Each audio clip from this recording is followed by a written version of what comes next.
हैदराबाद का फेफड़ा यानी लंग्स कहे जाने वाले कांचा गचीबावली जंगल को जो आज खतरे में है, इसके लिए इंसान तो छोड़िए जानवर भी जंग लड़ रहे हैं।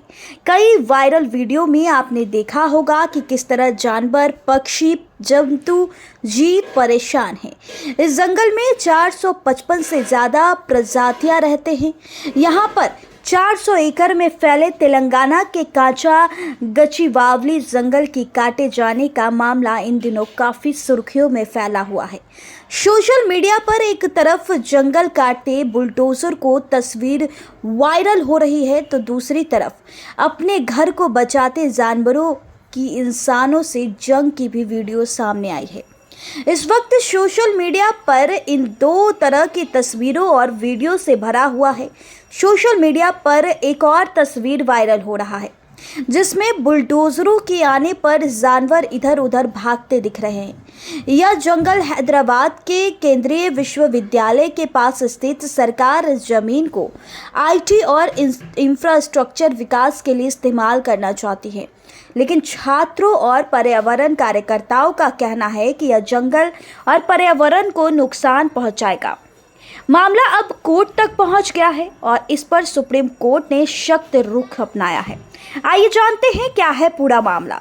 दरअसल सुप्रीम कोर्ट ने गुरुवार को तेलंगाना हाई कोर्ट के रजिस्ट्रार को तुरंत कांचा गचीबावली जंगल का दौरा करने और 3:30 बजे के करीब तक अपनी रिपोर्ट सौंपने का निर्देश दिया।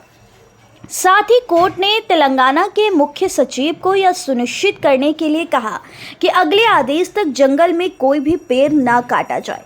कोर्ट ने कहा कि वह तेलंगाना हाई कोर्ट में चल रही सुनवाई पर रोक नहीं लगा रहा है, लेकिन इस मामले की गंभीरता को देखते हुए तुरंत कार्रवाई जरूरी है। हैदराबाद केंद्रीय विश्वविद्यालय के छात्र और पर्यावरण कार्यकर्ता जमीन पर पेड़ काटे जाने के खिलाफ प्रदर्शन कर रहे हैं। छात्रों का कहना है कि यह जंगल विश्वविद्यालय से सटा हुआ है और इसका काटा जाना न केवल पर्यावरण को नुकसान पहुंचाएगा बल्कि इलाके में जैव विविधता को भी प्रभावित करेगा। कई रिपोर्ट्स में इस इलाके में झील और खास तरह की चट्टानों को नुकसान की बात भी की गई है। छात्रों का आरोप है कि सरकार छात्रों को गुमराह कर रही है और जमीन का इस्तेमाल निजी कंपनियों के हित में करना चाहती है। वहीं तेलंगाना सरकार ने स्पष्ट किया कि यह जमीन पूरी तरह सरकारी है और इसे 2004 में ही राज्य सरकार को सौंप दिया गया था। सरकार ने बताया कि 2004 में यह जमीन IMG academy Bharat private limited को खेल सुविधाओं के विकास के लिए दी गई थी। 2006 में IMG एकेडमी ने प्रोजेक्ट शुरू नहीं किया, जिसके बाद सरकार ने जमीन को वापस ले लिया और इसे आंध्र प्रदेश युवा उन्नति, पर्यटन और सांस्कृतिक विभाग को सौंप दिया। इस फैसले के खिलाफ IMG एकेडमी ने हाईकोर्ट में याचिका दायर की, लेकिन 7 मार्च 2024 को हाईकोर्ट ने सरकार के पक्ष में फैसला सुनाया। IMG एकेडमी ने सुप्रीम कोर्ट में अपील की, लेकिन 3 मई 2024 को कोर्ट ने उनकी अपील को खारिज कर दी। इसके बाद सरकार ने जमीन का कब्जा ले लिया। सरकार का कहना है कि 19 जुलाई 2024 को एक आधिकारिक सर्वे हुआ, जिसमें विश्वविद्यालय और सरकारी अधिकारियों की मौजूदगी में तय किया गया कि यह जमीन सरकारी है और इसमें विश्वविद्यालय की कोई हिस्सेदारी नहीं है। सरकार ने यह भी कहा कि मीडिया में गलत जानकारी फैलाई जा रही है कि यह जमीन वन क्षेत्र है। इस पूरे मामले में केंद्र सरकार का भी दखल हो गया है। पर्यावरण, वन और जलवायु परिवर्तन मंत्रालय ने तेलंगाना सरकार को निर्देश दिया है कि अवैध पेड़ कटाई पर कानूनी कार्रवाई की जाए।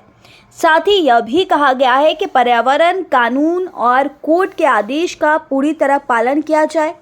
इसके अलावा केंद्र सरकार को तत्काल एक रिपोर्ट भेजी जाए जिसमें सारी स्थिति स्पष्ट हो। मंत्रालय ने यह भी बताया कि इस मामले में सांसद और कई अन्य प्रमुख हस्तियों ने शिकायतें की हैं। अब मामला सुप्रीम कोर्ट और हाई कोर्ट दोनों में है। सुप्रीम कोर्ट ने तेलंगाना हाई कोर्ट के रजिस्ट्रार को मौका का दौरे का रिपोर्ट देने का आदेश दिया है। केंद्र सरकार ने भी राज्य सरकार की पूरी स्थिति पर रिपोर्ट मांगी। वहीं हाईकोर्ट का फैसला आने तक सरकार कोई भी निर्माण कार्य नहीं कर सकती। इसके अलावा छात्रों का प्रदर्शन जारी है और सरकार को कड़ी आलोचना का सामना भी करना पड़ रहा है।